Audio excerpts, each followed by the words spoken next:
आज आपण नदीचे मासे बनवणार आहोत, तर ते स्वच्छ साफ करून घेणार आहे मी. त्याला मॅरिनेट करून ठेवणार आहे. त्याला लिंबू, हळद आणि मीठ लावून ठेवणार आहे. हे बघा, स्वच्छ करते मी, ते धुते, स्वच्छ करते, मग दाखवते तुम्हाला कसे बनवायचे ते. आता मी या नदीचे मासे मी स्वच्छ करून घेतलेले आहेत. आता त्या माशांना मस्तपैकी मी मीठ लावणार आहे, हळद लावणार आहे आणि लिंबू लावणार आहे. तर पहिल्यांदा लिंबू लावून घ्यायचं आहे. लिंबाचा रस लावल्यामुळे तो नदीच्या माशांचा वैसपणा पूर्णपणे जातो. त्याच्यामुळे मी अर्धा लिंबू घेतलेला आहे. एक घेतलं तरी हरकत नाही आहे. हळद लावते,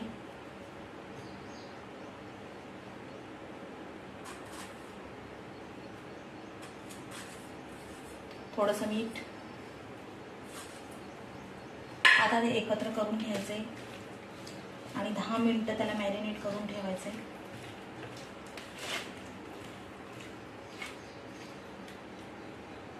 हे बघा,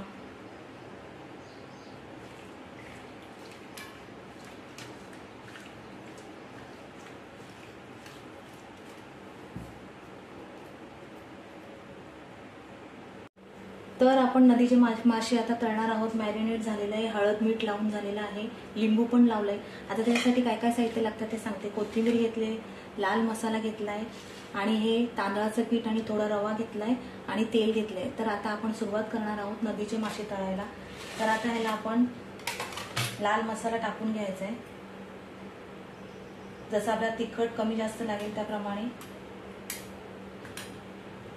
आणि हे कालवायचे व्यवस्थित. मी पॅन इकडे तापत ठेवलेला आहे. आता आपल्याला मासे तळायचे. कोथिंबीर बारीक चिरून घेतलेली आहे, तर ती कोथिंबीर पण टाकायची.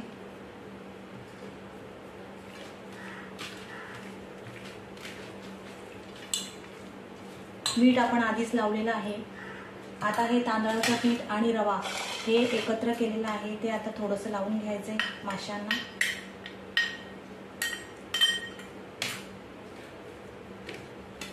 थोडंसं किंचित त्याच्यात मीठ टाकायचंय, जास्त नाही, कारण ऑलरेडी आपण माशांना मीठ लावलेलं आहे. आता आपल्याला पॅन मध्ये ते तळायचंय.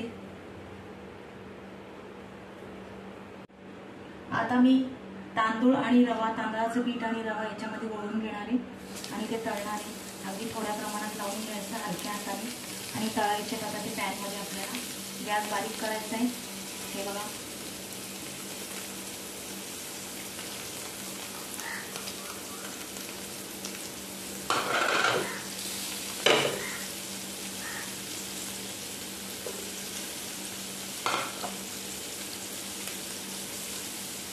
थोडंसं तेल टाकते. जास्त आपल्याला ते कडक करायचे नाहीये, नरम ठेवायचे. एक साईडने शेकले किंवा पलटी केल्या का काढून टाकायचे, लगेच बाजूला करायची. लिंबू किंवा कोकम किंवा चिंचेचा सार, आमसूल पण टाकू शकतो.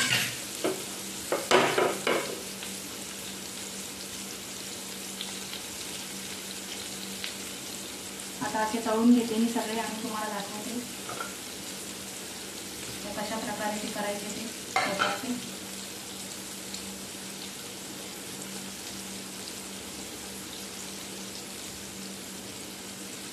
एक साईडने होतच आलेले, आता ते पलटी करते मी. हे बघा, एक साईडने पलटी करते, होतच आलेले आहेत ते.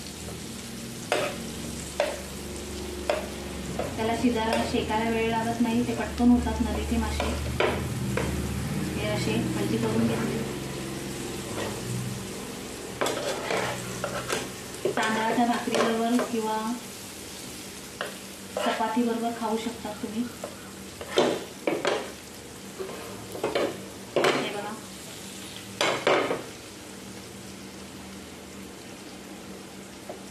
थोडंसं गॅस फास्ट करते.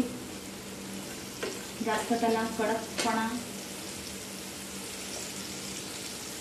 करायचे नाहीये, बाजूला करायचे ते थोडेसे शेकल्यानंतर.